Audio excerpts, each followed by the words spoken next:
Hi friends, నా videos కానీ మీకు నచ్చినట్టయితే please like and subscribe my channel. ఈరోజు నిండు నూరేళ్ళు సావాసం సీరియల్లోని రాఖీ పండుగ రోజు బాగి అరుంధతి దగ్గరికి వెళ్ళి, అక్క నువ్వే నాకు అన్నైనా అక్కైనా ఇప్పుడు వరకు నాకు ఎవరు తోడుగా లేరు, నువ్వే ఇప్పుడు అన్ని పరిస్థితుల్లో నాకు తోడుగా ఉన్నావు కాబట్టి నీకు రాఖీ కట్టాలనుకుంటున్నాను అని చెప్పి అంటుంది.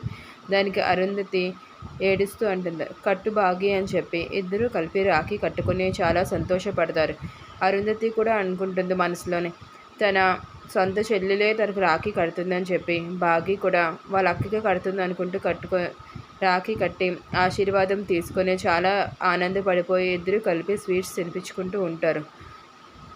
ఇక్కడ చూస్తే చిత్ర తన షాప్ ఓపెనింగ్ కోసం అని చెప్పి ఒక యాడ్ షూట్ని ప్లాన్ చేసుకుంటుంది ఇంట్లోనే. ఆ ప్లాన్ చేసుకున్నప్పుడు షూటింగ్ కోసం అందరూ ఇంటికి వచ్చి అంతా అరేంజ్మెంట్ చేసుకొని చిత్రని మేకప్ అంతా చేస్తుంది మనోహరి.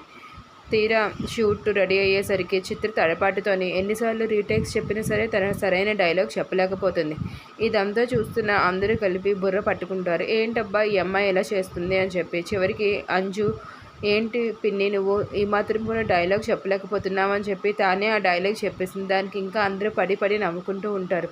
అక్కడ డైరెక్టర్ చూస్తే, ఈ అమ్మాయి ఇంక చెప్పలేదండి, మనం వాళ్ళ తోటికోడల్ని అడుగుదాము, ఆ అమ్మాయిది ఫోటోజెనిక్ ఫేస్ అని చెప్పి బాగీని ఒప్పించడానికి ట్రై చేస్తారు.